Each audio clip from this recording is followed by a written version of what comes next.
দেখতে দেখতে উইন্টার চলে এলো। শীতের শুরুটা কেমন কাটছে তোমাদের সবার? আমার তো উইন্টার বেশ ভালোই লাগে। তোমরা কি জানো উইন্টারে যেসব প্রাণীরা হাইবারনেট করে তাদের মধ্যে আলাস্কান গ্রিজলি অন্যতম। আলাস্কার এই ভয়ঙ্কর ঠান্ডায় 5 থেকে 6 মাস না খেয়ে কিভাবে তারা বেঁচে থাকে সেই রহস্য জানতে হলে পুরো ভিডিওটা দেখতে হবে। Hello and welcome back to my channel. আমি পুষ্পিতা চলে এসেছি নতুন ভিডিও নিয়ে, যেখানে আমরা মানব সভ্যতা থেকে অনেক দূরে রাস্তাবিহীন নেটওয়ার্কবিহীন এক দুর্গম জায়গায় আলাস্কান ব্রাউন বেয়ার তথা গ্রিজলি বেয়ারদের জগতে কাটানো প্রায় 8 ঘন্টার অবিস্মরণীয় ও ভয়ঙ্কর অভিজ্ঞতার কথা শেয়ার করব। আর তার পাশাপাশি তাদের হাইবারনেশনে যাওয়ার আগে প্রিপারেশন আর লাইফস্টাইল এবং তার সঙ্গে কখন কোথায় গেলে এত কাছ থেকে গ্রিজলি বেয়ার দেখা যায় সেটাও শেয়ার করব। শুরু করা যাক জার্নি দিয়ে। এটা হলো দক্ষিণ মধ্য আলাস্কার বিস্তীর্ণ রাস্তাবিহীন ওয়াইল্ডারনেসের মধ্যে এমন এক বিশাল রিমোট ভূখণ্ড যেখানে প্রবেশের একমাত্র উপায় হলো জলপথ বা আকাশপথ। এটাই ছিল সেই ভয়ঙ্কর সুন্দর অভিজ্ঞতার সূচনা, যেটা শুরু হয়েছিল হোমারে অবস্থিত একটা ছোট্ট সি প্লেন ঘাঁটি থেকে।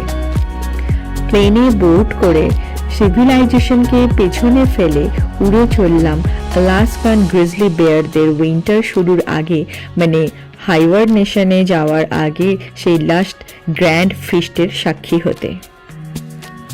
ফ্লাইট টেক অফ করতে না করতেই জানলা দিয়ে ফার্স্ট যে অপূর্ব ভিউটা চোখে পড়ল সেটা হলো অটামের রেড আর গোল্ডেন আভায় ঢাকা আলাস্কার টুন্ড্রা ভূমি।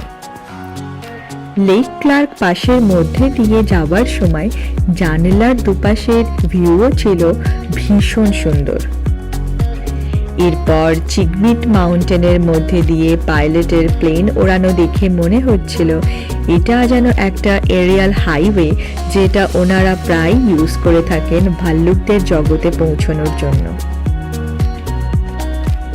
এরপর এই এরিয়াল হাইওয়ের অন্যতম অ্যাট্রাকশন ছিল স্টিমি ভলক্যানিক মাউন্টেন, মাউন্টেন রেডআউট আর মাউন্টেন ইলিয়ামনা,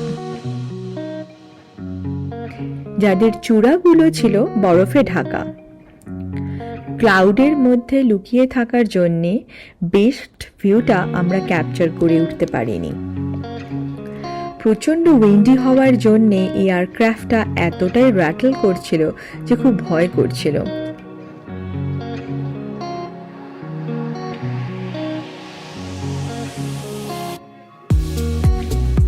এই দুর্গম জার্নির পর ল্যান্ড করলাম সেই বিখ্যাত লেক ক্লার্ক ন্যাশনাল ফরেস্টে।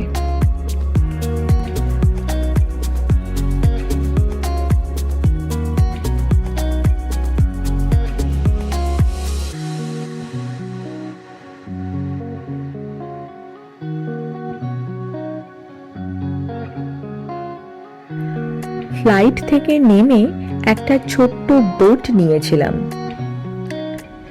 আমাদের সঙ্গে একজন ট্যুর গাইডও ছিল হোমার থেকে, আর সেই এই বোটটা স্টিয়ার করছিল। 5 মিনিটেই দেখা পেলাম এক বিশাল বড় গ্রিজলি বেয়ারের, যে লেক থেকে ধরে স্যামন খেতে খুব ব্যস্ত ছিল। আসলে অটাম হচ্ছে এদের কাছে হাইপারফেজিয়া সিজন, যখন তারা ভীষণ হাঙ্গার ফিল করে আর প্রত্যেক 1 মিনিটে হাই ক্যালোরি ফ্যাটি ফুড খেতে থাকে আর নিজেকে হাইবারনেশনের জন্য প্রিপেয়ার করতে থাকে। এই হাইবারনেশন আসলে কি সেটা আমি ডেসক্রিপশন বক্সে দিয়ে দিয়েছি। যারা এই টার্মটার সঙ্গে পরিচিত নও তারা ডেসক্রিপশনটা অবশ্যই পড়ে নিও, আর না হলে তোমরা গুগলও করে নিতে পারো। যাই হোক, এভাবেই লেকে ভাসতে ভাসতে ভাল্লুকের জ্যান্ত স্যামন মাছ ধরে খাওয়া দেখতে দেখতে আমরা বনের মধ্যে দিয়ে ঘুরতে লাগলাম। এবার একটা ফান ফ্যাক্ট শেয়ার করছি। এই ভাল্লুকগুলো একদমই সুইম করতে পারে না, তাই আশা করা যায় যে এই ভাল্লুক মশাই সুইম করে এই বোট অবধি পৌঁছতে পারবে না। বাট তাও আমরা একটা সেফ আর মডারেট ডিস্টেন্স মেনটেন করছিলাম, যাতে কোনোভাবেই এরা ডিস্টার্ব না ফিল করে। আফটার অল এই ল্যান্ডটা তো শুধুই ভাল্লুকদেরই, যেখানে পপুলেশন বলতে শুধুই কোস্টাল বেয়ার। আর এই কোস্টাল বেয়াররা তাদের সর্বাধিক বডি ওয়েট গেইন করে সেপ্টেম্বর মাসে, উইন্টার শুরু হওয়ার ঠিক আগে, মানে হাইবারনেশনে যাওয়ার ঠিক আগে।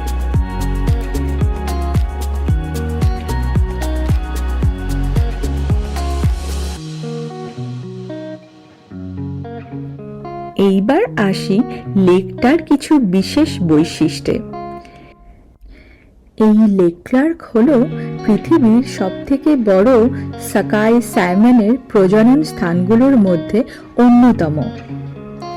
এটা ভাল্লুকদের অফুরন্ত খাদ্যের প্রধান উৎস হিসেবে কাজ করে, তাদের বেঁচে থাকা ও জীবন ধারণে সহায়তা করে তো বটেই, তার পাশাপাশি ব্রিস্টল বের ফিশারম্যানদের জীবিকা টিকিয়ে রেখে তাদের জীবন ধারণেও সহায়তা করে থাকে। ভাল্লুকরা এই মাছটা যে পুরোটা খায় তা কিন্তু নয়, শুধু পেটের ফ্যাটি অংশটা খেয়ে বাকিটা ফেলে দেয়।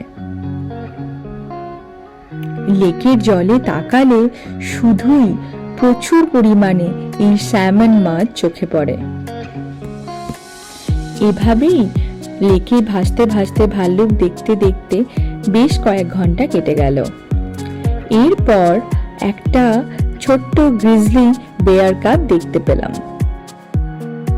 তবে সে মাছ ধরে খেতে নয়, আপন মনে খেলায় মত্ত।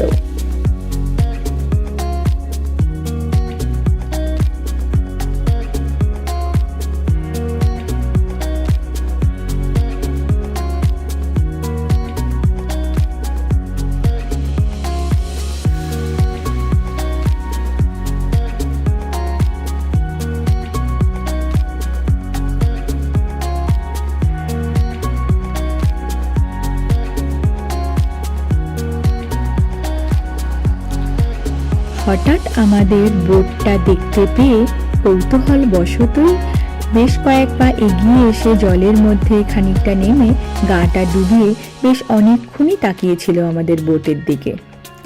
আর তারপর বেশ কিছুক্ষণ এরমভাবে থাকার পর নিজের মতো আবার খেলায় মত্ত হয়ে পড়ল।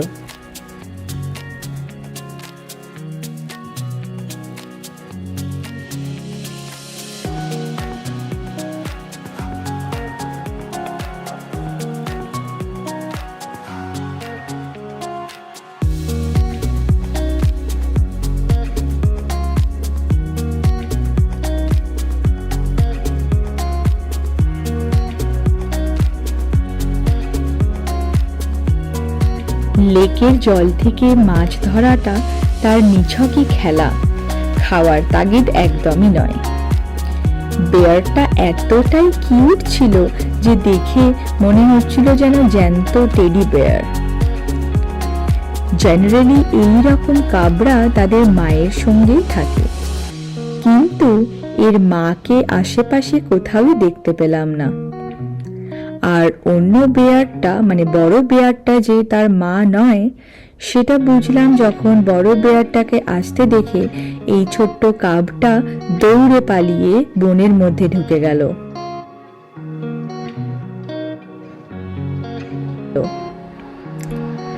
এই বেয়ার কাবটার গায়ের এই ক্ষত চিহ্নটা প্রতিকূল পরিস্থিতিকে নিজেকে বাঁচিয়ে রাখার প্রচেষ্টার ফলস্বরূপ আঘাতের চিহ্ন বলেই মনে হলো। খানিকক্ষণ পরে বড় বেয়ারটাকে দেখলাম বনের মধ্যে ঢুকে গেল, বোধহয় মাছ খেয়ে পেট ভরে গেছে। এবার চাই একটা ঘুম। তার কিছুক্ষণ পরে আবার এই বেয়ার কাপটা বেরিয়ে এসে লেকের ধারে নিজের মতো খেলতে লাগলো। আমরা প্রে করছিলাম ও যেন ওর মাকে খুব তাড়াতাড়ি খুঁজে পেয়ে যায়। লেকের দুপাশের ল্যান্ডস্কেপ ছিল ব্রেথ টেকিংলি অ্যামেজিং। এরপর আমরা অন্য দিকে যেতে লাগলাম, যদি আরো কোনো বেয়ার দেখা যায় সেই উদ্দেশ্যে। ইতিমধ্যে আমরা একটা ইয়াং ঈগল স্পট করলাম। আরো কিছুক্ষণ পর অন্য একটা দিকে একটা ব্ল্যাক বেয়ার ফ্যামিলিরও দেখা পেলাম। এই বেয়ার কাবস গুলো খুব কিউট ছিল।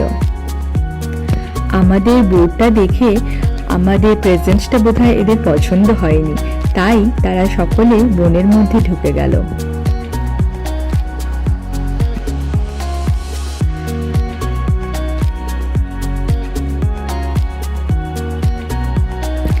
এই বোট ট্যুরের একটা হাইলাইট ছিল ফ্রেশ স্যালমন ক্যাচ করে গ্রিল করে খাওয়া।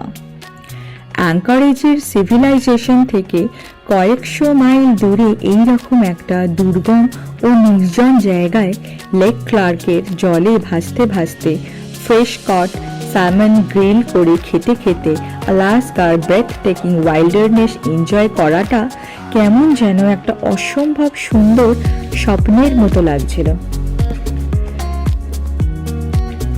তবে এই ফ্রেশ স্যালমন ক্যাচ করে সেটাকে ভালো করে ক্লিন করে সিজন করা, দেন গ্রিল করে সার্ভ করা, এই সব কিছুর পুরো ক্রেডিটটাই ছিল আমাদের এই ইয়াং আলাস্কান ট্যুর গাইডের। এভাবেই দিন গড়িয়ে যেতে লাগলো আর সূর্য পশ্চিমে ঢলে পড়লো, আর তার সঙ্গে আমাদেরও ফেরার পালা চলে এলো।